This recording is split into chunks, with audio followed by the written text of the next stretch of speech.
Well, hello everybody, and welcome to episode 110 of the Game Changers.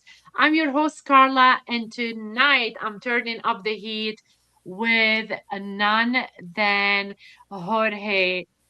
Jorge, welcome to the show tonight. So Jorge doesn't just know the game. He reads the plays before they happen, and I'm about to pull back the curtains on the game behind the game. Big love to the TSA team for fueling this mission of amplifying voices and sparking ideas. This show exists because of visionaries like them and listeners like you. If you want fantasy football gold, perspective shifting stories, or a fresh way to see the world, you're in the right place. The Game Changers isn't just a podcast, it's a movement. Let's get into it. Before I get started, I just learned from the FSWA that we have new Hall of Famers. So I want to have and I want to shout out a big congratulations for Liz Loza, for James Einsberg, and for Scott Fish himself. Congratulations to the FSWA Hall of Fame class of 2026. We are so proud of you, especially of you, Scott Fish. Congratulations. So, who is Jorge Edwards? Tonight, I'm bringing on someone who doesn't just play fantasy football. He elevates the way the entire community thinks about it. Jorge Edwards is the founder and lead strategist behind Fantasy in Frames, a brand known for blending smart strategy, analytics, and real world process thinking into content that actually helps managers win. Since 2017, Jorge has been one of the clearest voices in the space, teaching players not just what decisions to make, but why those decisions matter. With a background in biological research, he approaches fantasy football the same way he approaches science, with structure, data, and repeatable frameworks that cut through noise and create clarity. In the industry, Jorge is a recurring panelist and sponsor of the IDP panel at the Fantasy Football Expo, where he's helped push defensive strategy into the spotlight and expand the visibility of IDP formats year after year. Under his leadership, Fantasy in Frames has grown into the collaborative platform, rankings, podcasts, contributors, and a community built around actionable, logical, and accessible analysis. Jorge isn't just buzz, he's not chasing the buzz, he's building systems, and those systems help fantasy managers make better decisions every single week. Please help welcome to the Game Changers, Jorge Edwards. Jorge, how are you tonight? Wow, that was a amazing introduction. Thank you. I am doing well. I am very excited to be on here tonight, Carla. I'm a huge fan. I'm glad we got to meet at the expo last year, and I just love everything you do here. And like I said, I'm really excited to be on the show tonight.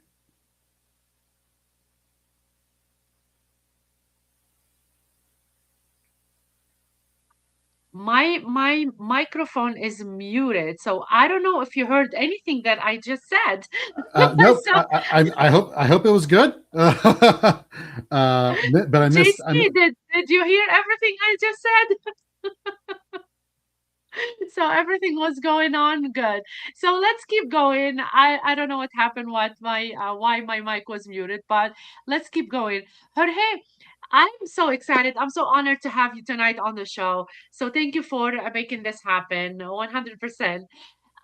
Tell me, let's talk, about a little bit of origins and philosophy that you had from becoming fantasy analyzers. What moment in 2017 made you decide that fantasy analysis would be your long game, not just a hobby? That is a great question. So I will take it back to 2016 actually, where the seed was Wow. planted by my wife. It was our honeymoon in the fall, and I whenever we were driving, for our honeymoon somewhere, I'd always have fantasy football podcasts playing.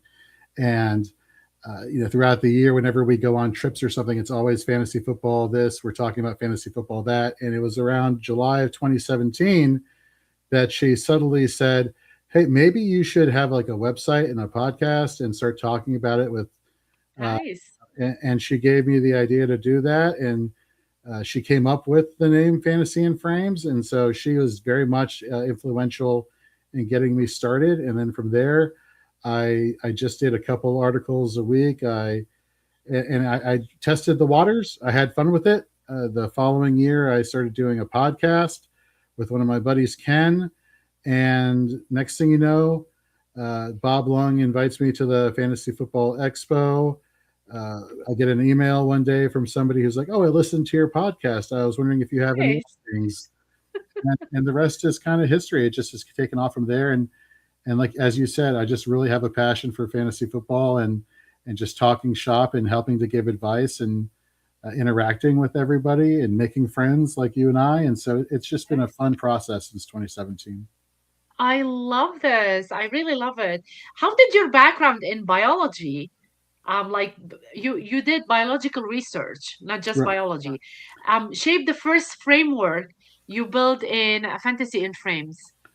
So one of the things I find really important when giving advice is I am not a hot take person. I will not be one of those people who's like, you should do this without any like backup research or information. So I'm really big on like, okay, what has been consistent from year to year in terms of trying to predict performance, whether it's good or bad performance.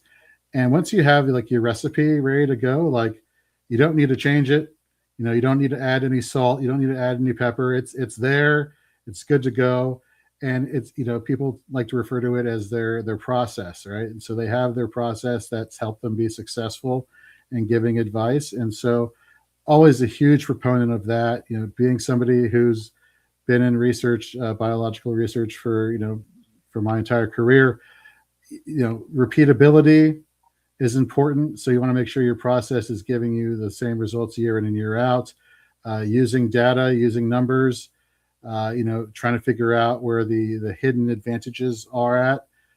Very big on just having a process and being consistent with it year in, year out. What's the single belief about fantasy decision making you would like to retire forever, Jorge? Fantasy decision making is all about really consistency. You really want Yes. to hammer home, the key things that make every position in fantasy football important. There's so many numbers out there. There's so many opinions out there, but it's really when you dig deep and you find the ones that are stick. The stickiness of a statistic from year to year. What I'm not reinventing the wheel here by saying volume is king in fantasy football, but I think it's important for me to really hammer home the fact that it's important to know the why behind something versus just being told or telling people that you should do this. And immediately, what is everybody's response is why? Well, I don't think a lot of places do that. And it's really about the teaching aspect of what goes on in making these decisions. So, if anything, I was going to leave somebody with is always ask why. Never just take it face value. Nice. I love that. Which early mistake taught you more than any success did? So when I first started my website, I was on this platform called Blogger, which Yes. was free to start. I don't know if it's still around to this day, but it was a free website. Very basic, but you could put your stuff out there. And one of the things when I reached out to some people in the fantasy space that I had looked up to for years. I listened to their podcast for years, and I emailed them, and I'm like, "Hey, I'm starting a site. I'm putting out articles. And can I get some advice?" And they messaged me a couple days later, and they said to me, "So we noticed that you'll put out an article on a Wednesday, but then you'll put one out on a Thursday, and so there was no like consistency in terms of when I was putting stuff out, and that led to decreased viewership." So the biggest failure was not having consistency when you put something out. And one of the best lessons I learned from that was you know if you're going to do something, do one thing really, really good, be consistent at it so that every Tuesday at 9 p.m., your followers know, you know, Carla or Jorge or insert anybody is putting out content at this time Yes, of day. So I can count on it being there. And I think learning from that mistake has gone a long way in kind of setting standards and examples of how to maintain success. I love that. I love it. Jorge, walk us through a three-step decision framework you use when evaluating a mid-season trade. So first of all, you have to look at, and I'm glad you brought up this question because I do cover offense and IDP, so I do both, and so this is really a good situation to explain this, and that is you have to look at where the value is for both sides. You can't just throw out a trade that's completely one sided because nobody's going to accept that. So one of the things you want to look at is when making a trade, am I weak at running back, but really good at wide receiver? And then is the person I'm trying to trade with dealing with the opposite? Therefore we have common ground. You want to definitely look at, then, are these players getting ample opportunity? You want to look at the players' opportunity, whether or not they're the number one running back or they're solid as the number two wide receiver, so on and so forth. So you want to find common ground, Yes, and that you're both having some upside there. And then as long as both players are having similar opportunities, just at different positions, then a trade is viable. Then you can pull the trigger on a trade and say, okay, let's do this. This helps us both out for different reasons. Both players have upside, and then you make the trade. You make the trade, and both your teams get better. And then it's just a matter of, at the end of the day, hopefully you both meet in the finals in the championship game, and it comes down to, all right, let's see which player did better, and that's the thrill of playing fantasy football. yeah. And what's your process for turning raw data into a ranking or recommendation? Oh, absolutely. So one of the important things, when it comes to recommendations is if you're going to put your name on something, if you're going to say this player is going to do well, you have to have supporting information. You have to, like, for example, on offense, for a Yes, running back, are they getting plenty of attempts? Are they splitting the backfield? Are they, having a lot of red zone opportunities? For a wide receiver, are their efficiency metrics consistent? Are they getting consistent over a period of time? Another big thing that's important is a lot of people, they tend to look at season long data versus looking at them in segments. And I think it's important to not ignore season long data, but it's also important to see who's trending in the right direction, who's trending up, who's trending down, and you kind of look at that from that perspective. So that goes a long way into helping to figure out, like, who are you ranking higher this week or that week. And as far as, like, recommendations, again, all we can do is look at the opportunity, who's getting the volume, who's making the most of that opportunity, and who's efficient with those opportunities when given that scenario. So those are probably the step by steps as far as how I go about giving rankings or giving advice on players to play or sit. For you, Jorge, what's a repeatable checklist you use before publishing a ranking update? Well, first, I like to go through all the players, make sure I'm not missing any, because that would be super embarrassing, right? So, Yes. yeah, that's always a good one. I want to make sure that I'm taking out the right players who are on bye. That also is a big one. But for me, it comes down to, the checklist comes down to looking at who is, again, performing well and who's trending in the right direction. I am not a huge proponent of stating, well, this person has a very popular name and they're used to doing, so well at this or so poorly at that. It's all about, like, well, what are they doing now? How have they been doing things the past few weeks? Are they increasing, their value? Are they decreasing their value? And then you just kind of adjust accordingly. I'm not a big person who it comes to name value per se. It's more of like a what have you done for me lately type of scenario, and whether or not Yes. you anticipate that getting better or getting worse going forward. I love this idea. I want to talk. I want you to take us a little bit about how it all started, though.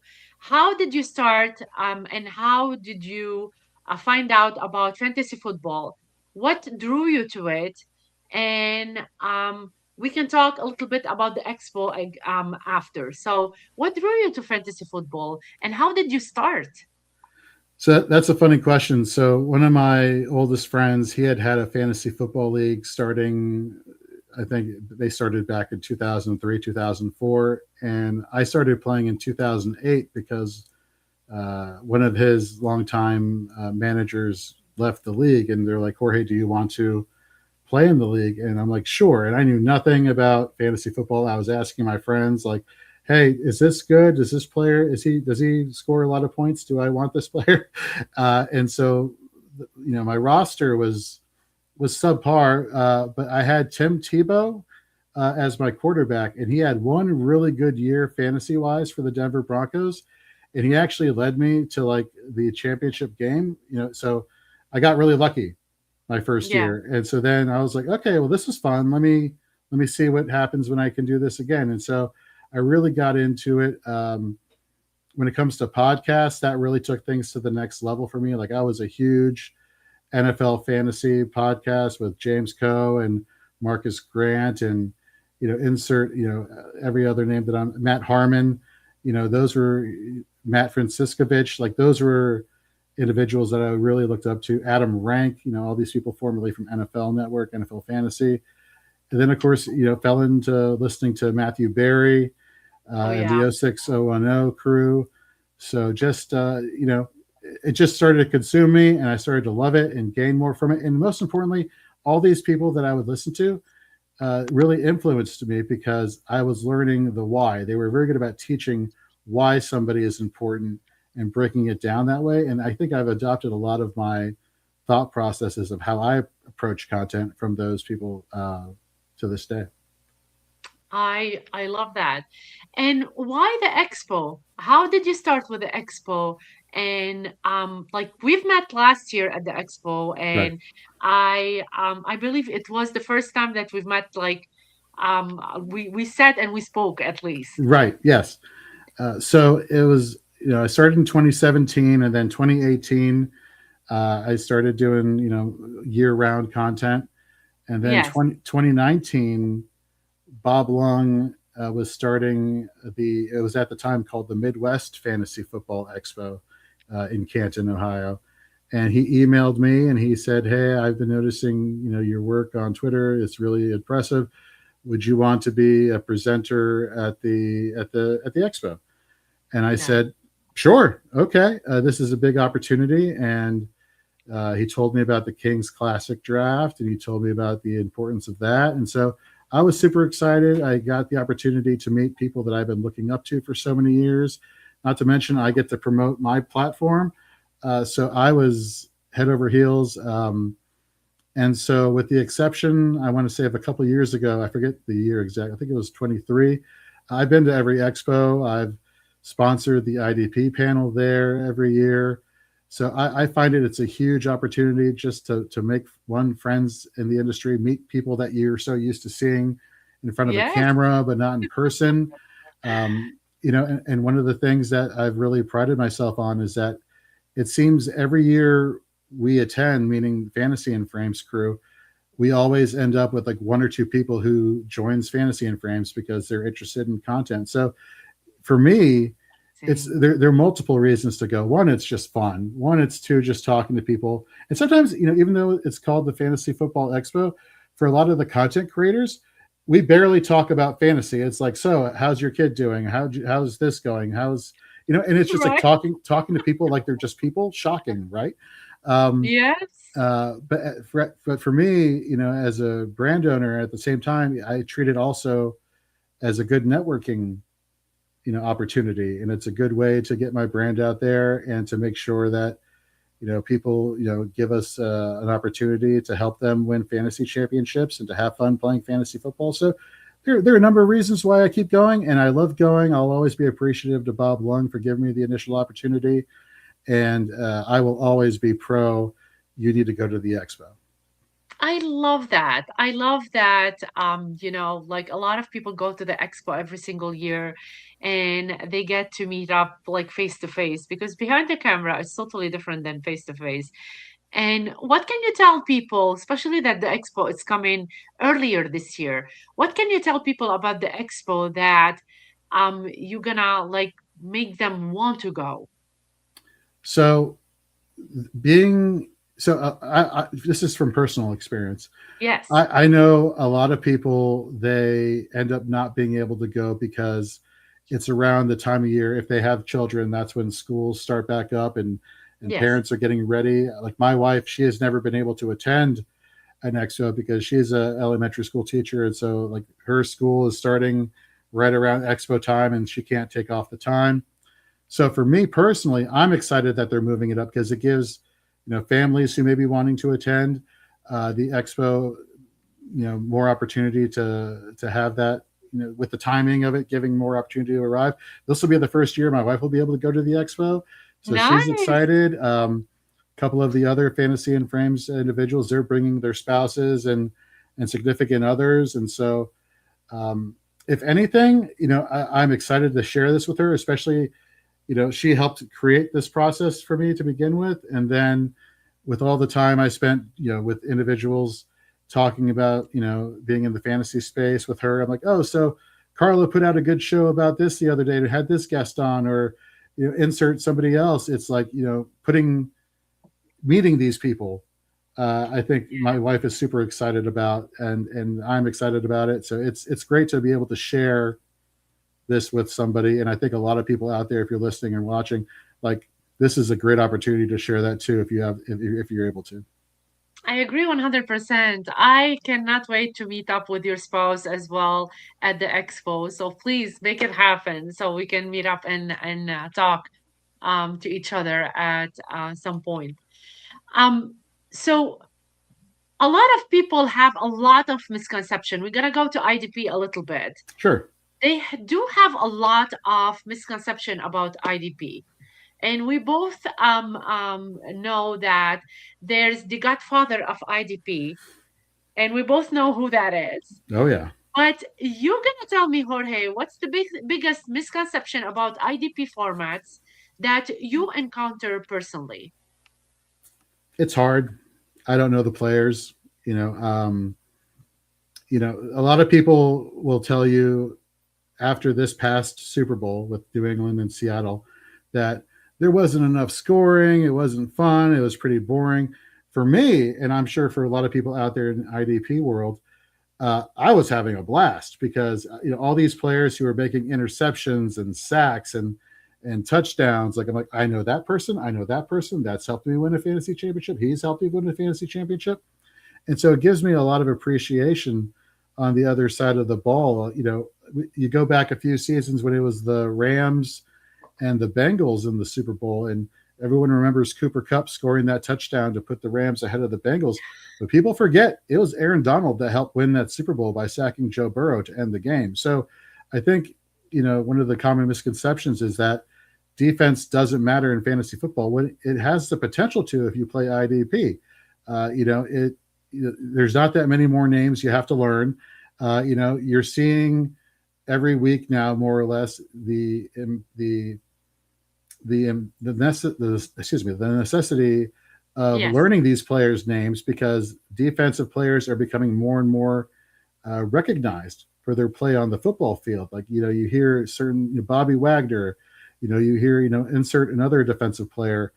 You turn on your TV, you turn on Sunday Night Football or Monday Night Football, and somebody made an interception, and you're just like, who is that player? They keep making interceptions, or who is that player? They keep getting all these tackles, or who is that player? They keep sacking my quarterback, and I want them to stop.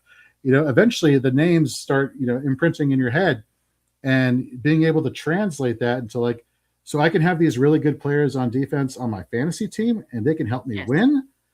Yeah, like let's do it. Let's get these players involved. Let's find more ways to win. For people who are, I like fantasy because I like scoring points. You can score some points with your IDP players. So True. the common misconception is that there's just too many names and it's too hard, and if anything, it's further from the truth.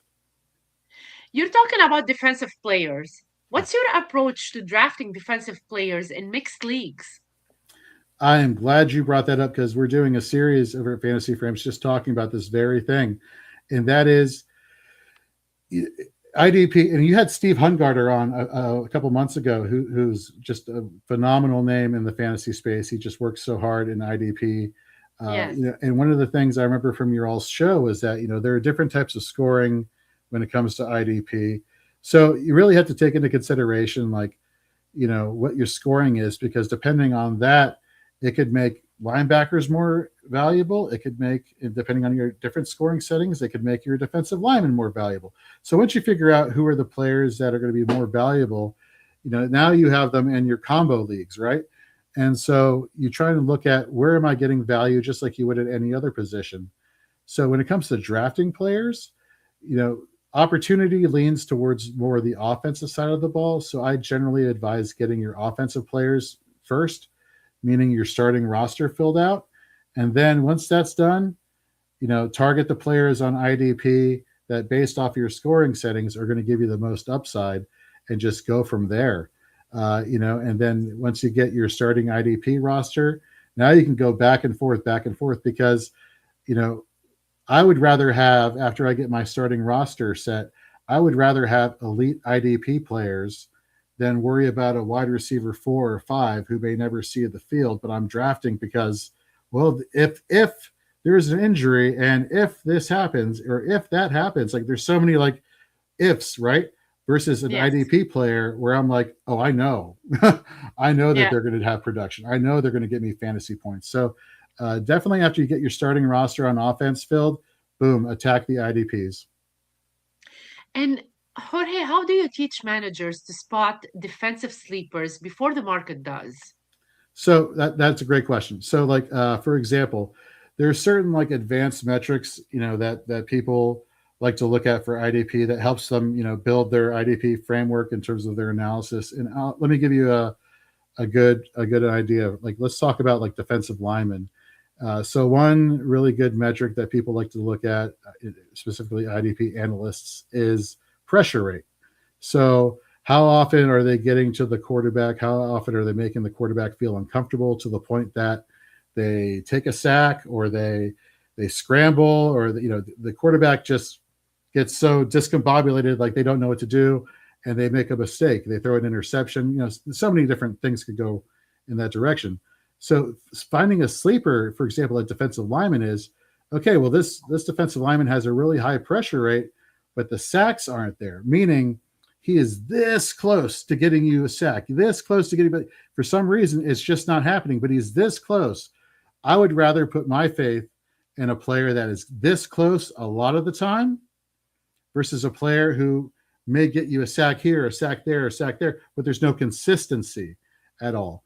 And so by finding those players who get the opportunity, I'd rather, those are the players that I would want to go after as far as sleepers go, because eventually they're going to get home more often than not. I agree. I agree. So, what's a trade off unique to IDP that offensive fantasy managers rarely face? Um, so are you referring to like how like IDP managers, they uh, like, in terms of like the value or the position, like what somebody like for an IDP that helps? Whatever you want to share, it's Yeah, fine. Yes, yeah, go ahead. sure. So something that they really face is, well, something that they really face is scarcity at certain positions. Like, for Yes. example, it is very easy to replace a linebacker in fantasy football, right? But it is very difficult to replace a running back in fantasy football, right? Like your true number one running backs, like there's a handful of them, and then you get into like your RB2s and threes and fours. Whereas linebacker, the productivity you get from like the first 24, you may find, at the top 36, so you can find replacements at linebacker that you maybe not cannot find at other positions on offense. Conversely, defensive linemen in IDP fantasy football, there's like a handful of consistent ones you can count on from week in and week out. And then from there, it takes a drastic decline. So you want to get those players, those defensive linemen first in your leagues. And then you can attack, like, for example, wide receiver, because wide receiver is another position where you can find value later on in your draft. So It varies from position to position, but you can definitely take advantage of those the position scarcity in that regard. And tell me, how has the rise of hybrid defensive roles changed IDP valuation? Oh, it's been great. Before it was, I know that X player is going to just do this and only this, right? They have a specific Yes, role. But now, by having players that can do multiple things on the field, now you can take advantage of certain situations. Like for the longest time, uh, fantasy managers, when it comes to defensive backs, let's say in IDP, well, I only want the safeties that are playing closer to the line of the scrimmage because they're basically being treated like linebackers. So I can get linebacker points, but for a defensive back. And nobody even thought about talking about a cornerback. But now you've got slot cornerbacks that patrol basically the middle of the field, that they're becoming super valuable and have been for the previous seasons because quarterbacks on offense, they like to target their slot wide receivers a lot to help move the chains and get first downs. And so those slot cornerbacks are being targeted a lot. And so why is that helpful? It's because, well, now they get an opportunity to break up a pass, to make a tackle, and then those points start adding up. So the versatility that more defensive players have, the more opportunity you get to score fantasy points. nice. I want to talk a little bit about, content community and building fantasy in frames Sure. because this is so important. And I want to talk more about fantasy in frames in particular because it is important and it's a very important part of you. Can you tell me like how did all started in fantasy frames, and what do you want to tell me? Like, what's the role you have in fantasy frames?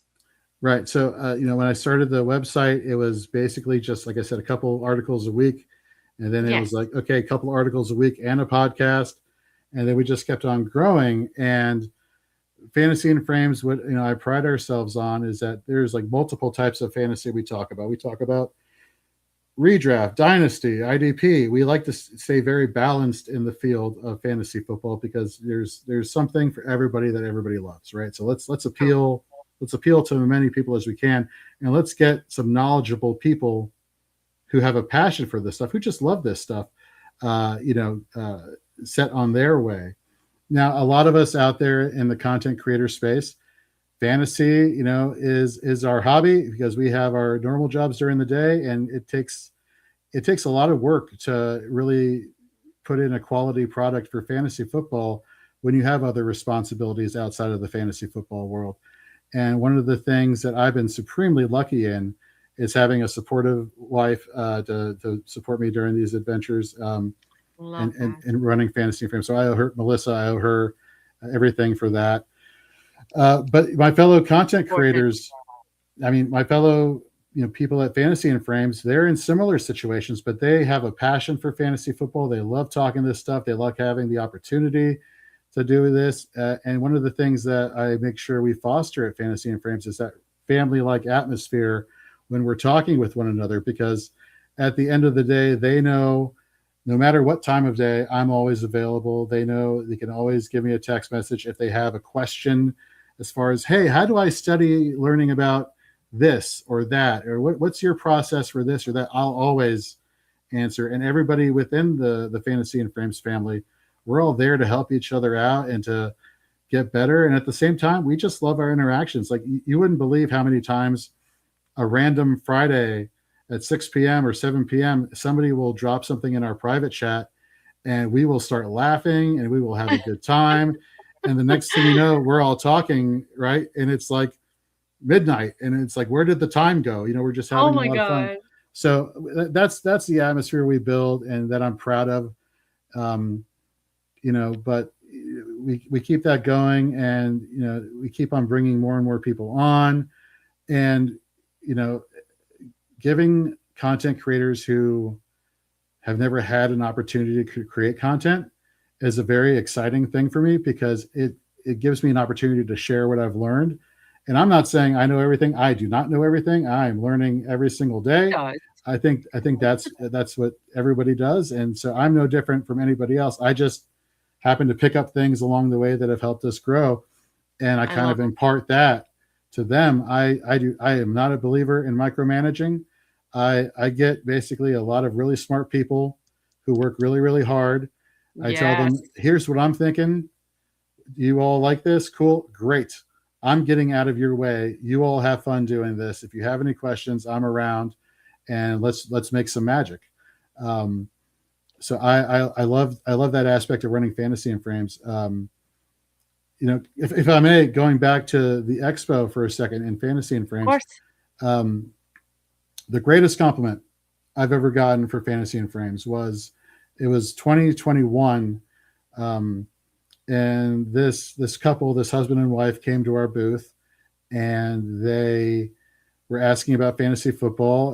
The husband was, and I noticed the wife wasn't saying anything. So I'm like, "Oh, do you play fantasy football?" And she's like, "Not really." And I'm like, Is there anything you've ever wanted to know about fantasy football?" Well, yeah, I kind of was interested in learning about this. And so, like, everybody who was in our booth, we were engaging with her. We were having a good time. We were, having fun. And the following Monday, this individual, who has a rather large following, put out a tweet, and he specifically singled us out, saying, "Shout out to Fantasy and Frames. They were the only ones who gave real attention to my wife, because other places, when they heard that Wow. she doesn't play fantasy football, just completely ignored her."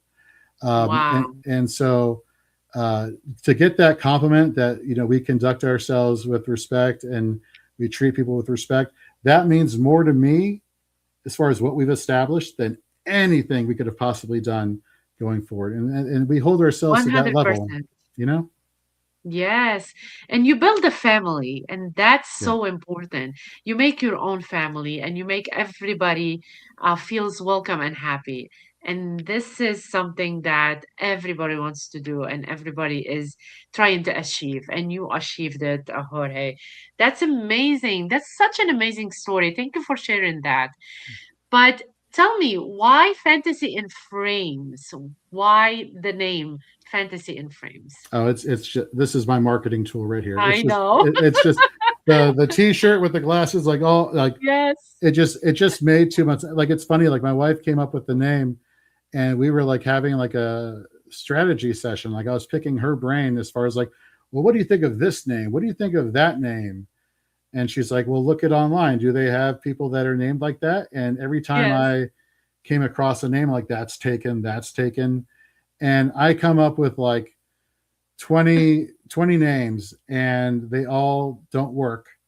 And this is so fitting. My wife just needs one opportunity, and she's like, how about you just call it Fantasy and Frames? And so it only took her one time to come up with a name, and it worked, and the rest is history. So here we are. I love that. Someone is saying that he's gonna sign up for the live draft at the expo and and have me pick the players. Nice. No, no. I'm telling you from now, James. No, I'll do this. I'll pick the names. Don't Well, put me there. now you got to I do love it, it. right? Now you got to do it. They've already said they're already going to do it. So, you know what I mean? Um, so, Jorge, what editorial standards do you insist on for every piece of content you publish? So whether it's me publishing content, Yes, as well as people at Fantasy and Frames, like, one of the things I tell them is no hot takes. I don't want hot takes. If you want hot takes, nice. go to Twitter. You'll find plenty. Um, Yes, you know, I want I want to hold myself and all of us to a standard where it's like, do your research, make sure you have a good argument, and stand by it. And as we all know in the fantasy football space, nobody gets things right 100% of the time. You true. know, it is what it is. That's just a fact of life, right? But I will say, I rather have more respect for somebody who does research, looks at the numbers, looks at the, whatever sources they're looking at to make their opinions and their recommendations. I'd rather you do that, have a logical argument, and get things wrong than say, oh, so and so is going to do well because they're awesome, and then they do well, and I'm like, all right, but like, how often are you going to, how often is that going to happen where you just say, oh, someone's going to do well because they're really, really good. Like that's not going to happen a lot of the time, you know? More often than not, somebody who has a process and is able to support their process is going to get it right. You know, everybody, um, I think there's a lot of people out there who refuse to admit that they're fallible and they don't make mistakes. And Yes, that's just not the case. You know, and at the end of the day, what I believe separates Fantasy and Frames from every place else is that on all our shows, on all our articles, we not only talk about, you know, why we're, you know, the players that we're recommending, we really dive deep into like, this is the why, because you have the supportive information. And, you know, there's a misconception in the fantasy space where it's like people just want to be told what to do and tell me who to play and who not to. And I don't really believe that's true. I think you insult somebody's intelligence by not telling them the why behind something because, you know, we have brains, we know how to use them. So show, true. you know, we like to show people more respect than that, and you really give the information and explain why. I love that, Jorge. I love that you put that out there because, like you said, there's a lot of people that they put a lot of stuff out there, but they don't do the research, and they don't know how to do the research per Right. se. What can you say to people that they are using AI nowadays and they're not doing their research properly, and they're relying more on AI? So AI has its place. Like if you want to like, hey, I'm thinking about doing something here, writing about this, but I don't know what's a good outline or a framework, or I'm thinking about, you know, developing this or that. Like, what's a good framework to make things like how should I craft a tweet on Twitter? How should I, you know, do X, Y, and Z? That's very like Yeah. developing the structure. I think that's perfectly fine.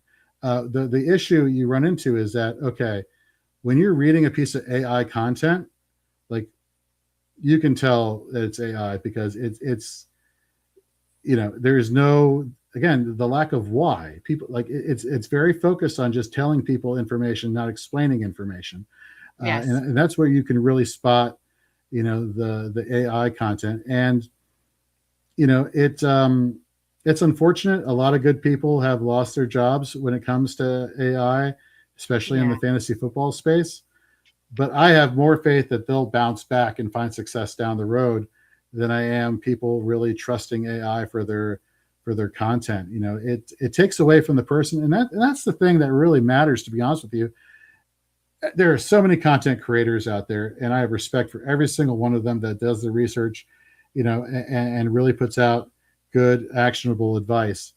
But at the end of the day, we're not just people who talk about stats, and we're not just people who talk about film. We're not just we're people. You know, True. our mission is to not only give you good information, but hey, Connection. did you have fun watching the show? Do you True. get along with the personalities? You know, we're trying to sell ourselves also, and I think places that you know you see the interaction amongst you know their fellow hosts and with the you know the YouTube chats, for example, you know, like you all do a great job at, like that's what makes content creators valuable, and AI will never be able to replicate that. Never. How do you balance free content with premium offerings without alienating fans? So we don't have any uh, paywalls. Oh, okay. I'm not a believer in paywalls for content. I will say that we are developing tools that are hoping to go live this fall. Um, that's where I'd be like, okay, well, a lot of people put a lot of effort and expertise into crafting a True. tool. Um, I think there is validity in having a paywall up for that. If it's something that is super helpful, not only for the fantasy manager, but also helpful from things from a business aspect. You know, I think that's a fair way to go about it.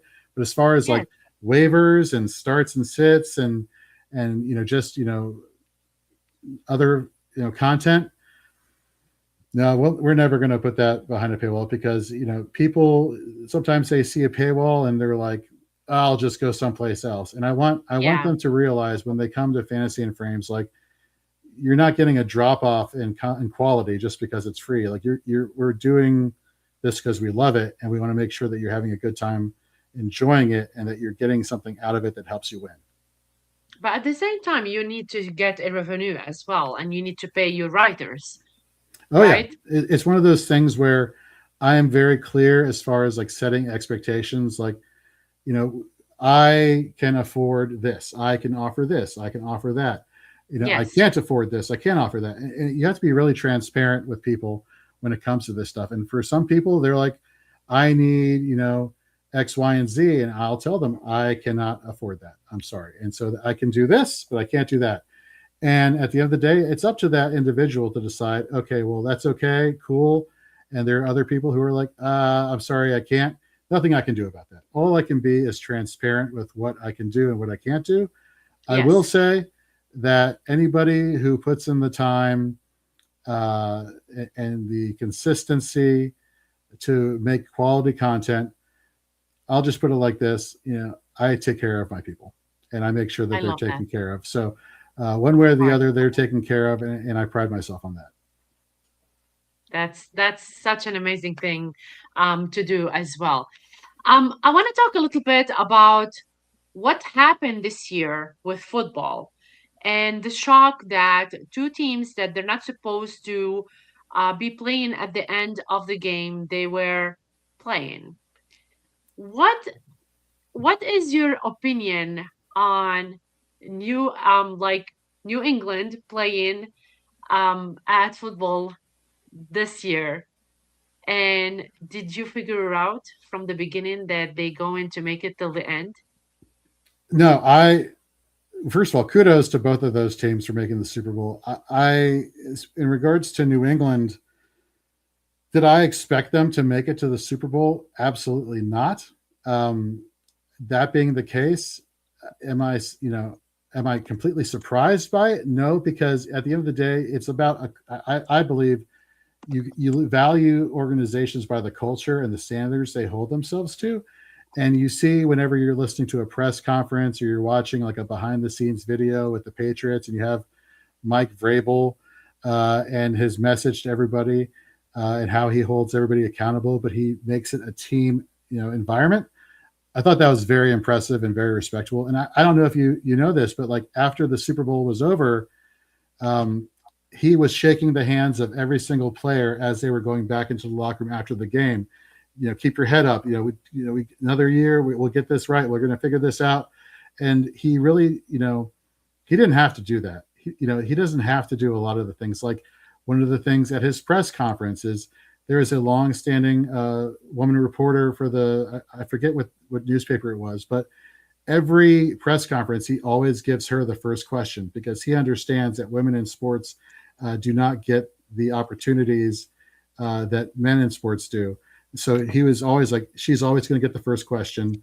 So the tone that he establishes as far as respect goes in I love everything he does with the organization, I was not surprised that he was able to get his players to play at the level they did.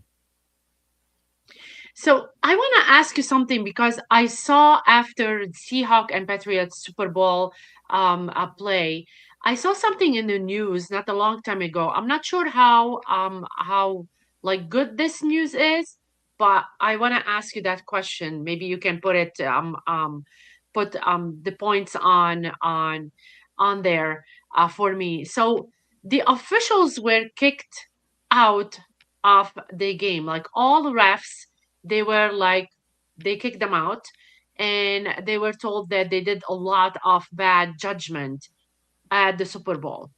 How this news is reliable or true in your opinion?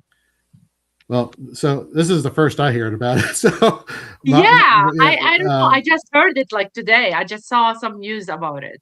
But I'm not sure if it's true or not.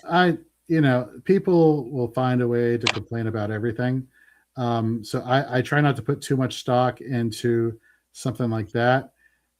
If there were a lot of bad calls on the officiating side, you know, that's unfortunate, but stuff happens. I'm more of a proponent of like it doesn't take one bad call to ruin a game. Potentially, Yeah. there are circumstances, and I know Denver Broncos fans don't want to hear that right now. There are circumstances, but there are plenty of opportunities for both teams to make enough plays to overcome bad officiating. Um, So I think people like to get hung up on like the one play that costs them the game. It's like it wasn't one play; it was several plays throughout the game. So Yes, I agree. as far as what you're bringing up with officials, like that doesn't matter to me. Yeah, it doesn't matter to me either. Um, Talking about, official disagreement and a lot of stuff. Um, I'm sure you have a lot of disagreement publicly, especially that you have, a website per se, as well about fantasy football and you have contributors and such. So, how do you handle disagreements publicly? And when they clash, like when all contributors clash on a recommendation or they clash on something that you might post that they don't agree with. How do you handle all of this? Oh, I mean, there at the end of the day, it all comes down to treating people with respect. Yes. First and foremost, like the trolls who will like insult you or do this and that, like I don't even bother. Somebody who wants to come at me with a disagreement on a take, I'll always be like, well, what are your thoughts on this? What are your thoughts on that? Okay, cool. I understand Yes. that, but here's my opinion. Um, the second people start to go down like a nasty path of just being angry and belligerent, like I don't got time for that. Like I try to avoid the drama as much as possible. A lot of people say out there, I'll mute somebody if they're being rude or they're being. I don't have time for that. I just block. I don't have time for you. I don't like if you're going to be disrespectful, like and not have a civil argument. I don't need you on my timeline. So it is. I curate my timeline well, but I will always be up for having discussions and debates with somebody, and either they convince me, I convince them, Yes. or it's a standstill. At the end of the day, I always make sure I end a conversation with like, this has been fun. Thank you very much. I appreciate your feedback. And kind of take it from there. Yeah, I agree. Do you have women in fantasy frames or Oh yeah. it's only men? No, no, no, no, no, no, no, no. We one of the things that has been very important has been the diversity at Fantasy and Frames. I love this. Yeah. So for example, Stacy Perez, she was Oh, one of our I love newest. Stacy. Oh, she's Yeah. fantastic. We she came on in 23. Again, one of those individuals who entered the fantasy space with no experience, and next thing one of the things I thought to myself is like she needs to be in the forefront. She needs to be given this opportunity to host a podcast. So she became a podcast host. She was doing player profiles. She was doing research. She was networking. Next thing you know, she's on Sirius XM with Bob Harris regularly. She's developed a name for herself in the space. Yeah. Like she's writing for other platforms. Like she's doing so much. She's organizing our annual women's best ball tournament, which starts in March. So just I got the link. nice, good, good, good, good, good, good. But Um, I tell her I cannot do. I really can't do it, especially that I'm trying to finish my PhD, so it's a lot of juggling. But I don't know. Maybe one day she's come like, on. I'm gonna always poke you, Carla. I love Stacy so much. Uh, I really can't. It's a lot. you know, so she's been influential. We had Erica Brown was with us Yes, for a while. Just fantastic content out of I her. love Eric too. Yeah. Erica, then we have Charlene Erickson, who joined us last year.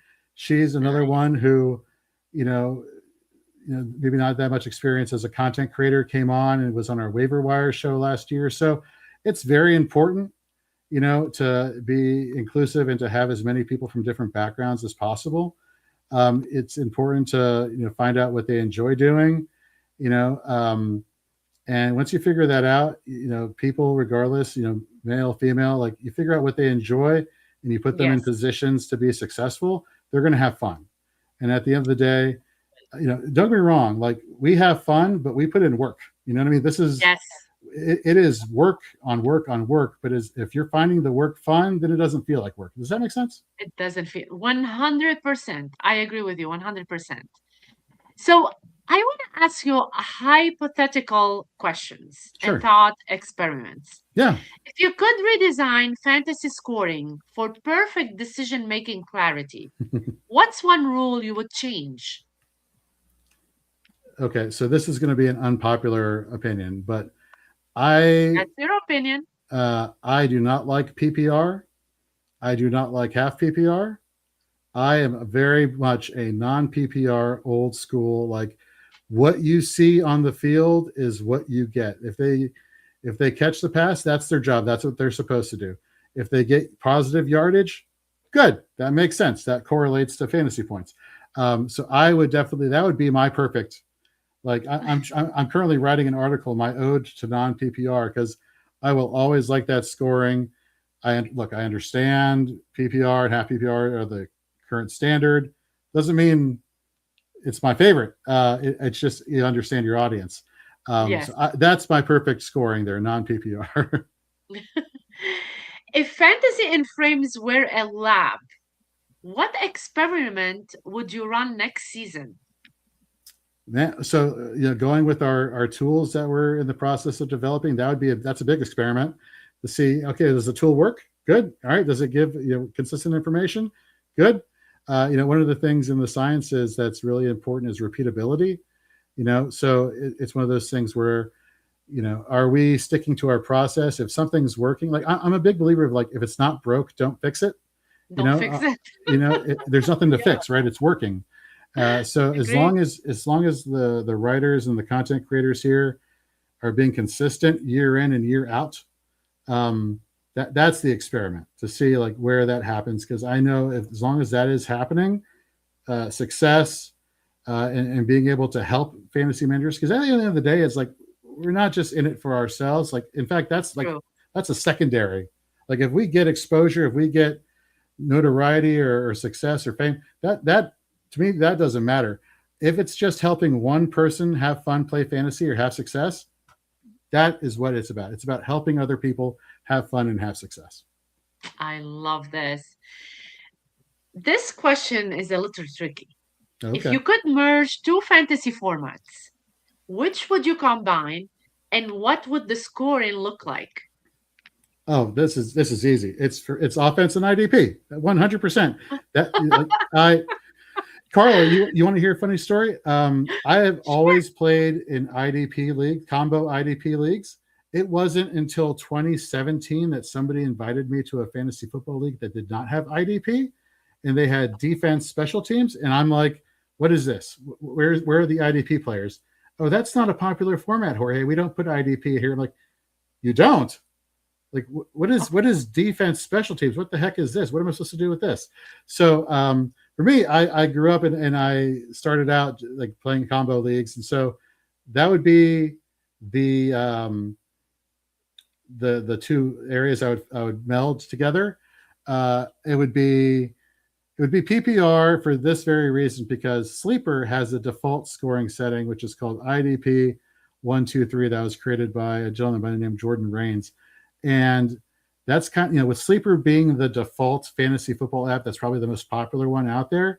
Using their default settings with a PPR, they just go hand in hand. So those would be the two formats I would blend together, and then the scoring as well. I love it. So I want to say hi to Wendy. She just popped in as well to say hi to both of us. Love I love Wendy. everybody in the chat area. Thank you so much for coming, you guys. It's such an amazing night talking to Jorge tonight. Um, so let's talk about player evaluation and scoring. Um, what a film detail most often changes your projection for a player? So it really comes down to like how well do they perform at a certain situation. So I Yeah. always like to look. So people, have differing opinions on which matters more, film or analytics or film. Me personally, there's a lot of film out there, but for me, I like filtering out, looking at the numbers first and seeing what's impressive, what's not impressive. So then when I see something in a player that's impressive, it's like, okay, I should pay attention to what this player is doing in the on the film, in the film. So I'll go back and I'll look and I'll be like, oh my God, when he's, when a wide receiver is playing versus man coverage and he's having a lot of success, okay, well, that tells me that person is going to be reliable in any situation. When I see a player like a Luther Burden this past year, rookie from Missouri playing for the Chicago Bears, I know, okay, he may catch the ball just 5 yards down the field, but he then is able to turn that into a 20-yard gain because he's able to get a lot of yards after the catch. So, that's something that translates. It's one of those things where numbers can only tell you a part of the story, but then you look at the film situation and you're like, something's not adding up. Like, Yeah. is this a scenario where they were just at the right time, space, and place, and things worked out for them, or is there something that's a consistently happening occurrence, that you can back up with the numbers? Nice. So Wendy is asking, how's the little man? So the little man is doing great, Wendy. I made the mistake today when I was driving home from picking him up at the babysitter's, thinking that he would love going through the car wash. He did not. So traumatized my 1.5-year old by going through the car wash. That was my day. So, but other than that, he's doing fantastic. Thank you for asking. Do not take him again. Ever, No, car ever, wash. ever again. No, no, no. I just want to say sorry again. A lot of people are saying I'm being frozen. I don't know why. I'm showing up here that everything is fine from my side. So I want to apologize for everybody, you guys. Let's continue, Jorge, with some of the questions. How do you incorporate the opponent's strength into weekly start set advice? So this is where thinking about things from the defensive side of the ball with IDP comes into play, because it's one Yes. thing to just look at the opponent's strength. It's also very important to look at the weaknesses that the defense is having. You know, so at the end of the day, for the offensive side of the ball, it's about opportunity. It's about volume. You could have a very inefficient player at running back or at wide receiver, but if they're the number one running back and they're the number one wide receiver, you got to show them some respect because they're the ones who are going to get the opportunities first and foremost and more consistently.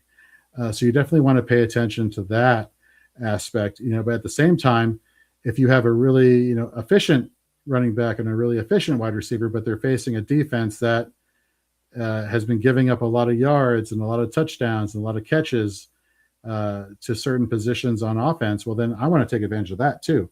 So there are Right. two ways to look at it. And so I think it's really important to emphasize the importance of how much defense plays a role in playing offense on fantasy football. So scouting is coming soon. What's one scouting habit you would recommend every fantasy manager to adopt?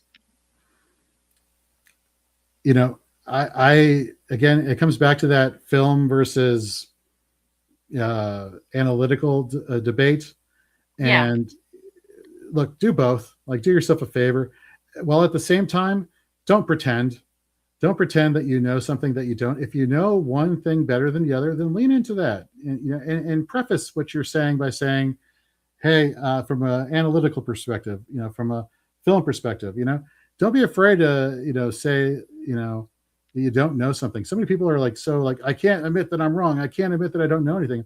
Be transparent because people can agree. they can sense you being genuine and you being fake. So that's the important thing in terms of that aspect. But as far as the advice to give people, Yeah, be consistent with how you're doing things. If you're going to say in film, this player is really good at this, therefore, I'm going to hold other players to the same standard. Well, then hold them to the same standard. If you're going to say, this metric between here and here is good and here is bad, well, then hold everybody else to that same standard. And just be consistent with your analysis and your research, and more often than not, that's going to pay dividends. I agree. Jorge, what's a legacy do you want fantasy and frames to leave in the fantasy community? That you learned something and you had fun hanging out with us. At the end of the day, we want you to win championships. We want you to have success. But a lot of other places, everybody says the same thing. At the end of the day, if we made your lives more fun, more entertaining, and you got something out of it that made you have some fun playing fantasy football, that's all I could ever ask for. What's the next big milestone you're building toward? So right now we have coming this July will be our 9th year. So Congratulations. thank you. So very excited about that. Then of course once that happens, it's getting to 10 years. That's going to be a huge milestone. But It you know is? I measure the milestones at the end of every year, and it's like, have we been consistent year round? Do we stay true to who we are? And as long as we're doing that, then we're checking off milestones left and right. But for me, getting to 9 years is obviously important. But then getting to year 10, yeah, that is. I may have to switch the logo to people can now have contact lenses in, and so Are we gonna have a party at oh, the expo at the that 10th year? that you better believe that is going to happen year 10. Listen, I do a lot of great events, so hit me up. I'll Okay. figure things out for you. That's gonna be awesome. 10, almost 10 years, Yeah, almost 10 years. And you're building a great, and amazing, a legacy for yourself and for everybody who works with you. That's amazing. thank you. Um, Jorge, if you could bottle one piece of your process and sell it, what would it be and why? Whatever advice you give in terms of the process goes, again, be consistent with it. You know, Yes, people, they have a process and then something goes wrong and they get it wrong and they're immediately, oh my God, I got to start all over. I got to figure something out. And I'm like, well, were you really that far off, or did things just not, or were you really far off? I think that's important, to be consistent with your process and have faith in your abilities, and be okay with being wrong, as long as true. you gave it your best and you did your best. Because everyone's going to get stuff wrong. Everybody wants to project that they never make a mistake, and that's not true. As long as you can say, well, here is my thought process on X, Y, and Z, and ultimately this is what happened. People will respect you going step by step explaining your process, because then they're going to be like, well, yeah, that makes sense, and Yeah, that makes sense too, and this person's taking the time to explain this to me, so I'm going to trust them because they know what they're talking about, and they backed it up, and they're showing me the respect by giving me the time of day to explain this to me, and to really, making me feel important. And if we're doing that, then we're doing something right. I love I love that answer. Um, what one question you wish interviewers ask you more often? Are these really prescription glasses, or do I just wear these for cosmetic reasons? No, I'm kidding. I'm kidding. Although that probably would be a good question to ask. I don't know. That is a great question. You know, I think the question I think I would enjoy answering the most is it still fun?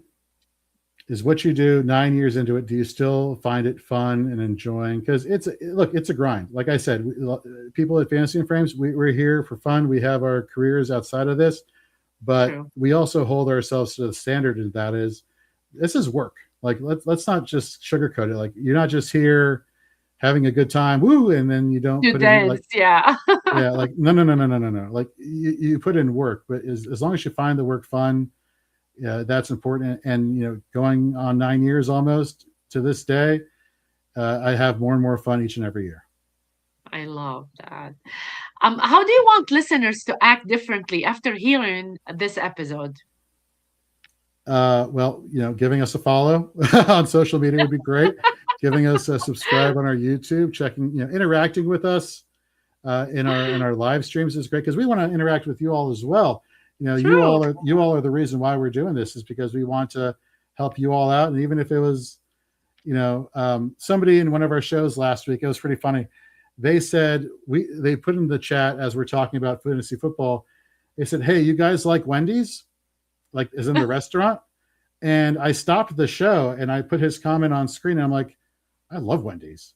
In fact, I'm thinking about Wendy's now. It's making me want to pause the podcast, go to Wendy's, and then come back and continue the show. Like, I don't care what it is. I will have fun with it. And if I'm having fun, chances are y'all are having fun. Um, so that did I answer that question? I don't even know. I'm actually thinking about Wendy's right now that I just brought that Me up. So, too. Like I yeah. want to go to Wendy's right now. um, but I love that. yeah, Yeah. Yeah, this is really important. Like interactions with people and having people around. I agree with you. It makes the like the live show, it makes it more alive. yeah, And that's part of we do what we do. Jorge, I cannot thank you enough. Like it's we're over an hour, but I have one more question to ask sure. that I do ask all my guests before they leave. And this question is, if you ever had a secret, maybe you never spoke of, or maybe something that you did at an early age and you never shared it with anybody, and you want to share it on the Game Changers tonight. Okay, so um, this is going to be interesting, and this has nothing to do with football. It is a core memory for me. So Yeah, it doesn't have to. my uncle, who I was named after, um, was a priest, and he was visiting for the holidays for Christmas, and we were all getting ready to go to church one night, and it's the middle of the day, and my parents are at work, and so he's looking after me. And I was and to this day am a big pro wrestling fan. Like over Yes. here, I have wrestling toys from the '90s. Here, I my room is like an entire room of like geeky, nerdy things. And I had asked for Christmas one year for a wrestling ring for my figures, and so I'm like going around the house trying to figure out where the presents are. And I go into my uncle's room and I look under his bed, and I find it. I find the gift that I was wanting for Christmas. Oh my Um, but then I turn around and he's right there. And then immediately I was like, wait a second. He's a priest. If I confess to him, he can't tell my parents because it's between him, me, and God. Hey, Tio Jorge, will you not tell my mom that I found my present? God. Um, so yeah, that's probably my answer to that question. That is a secret that I have not told publicly.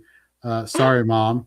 I Um, love it. but there you go. That's probably one of my most fun ones, if not the biggest one there. Everybody's telling us secrets right now. Even James is telling a secret. I can't with you, James. I love that. I love that.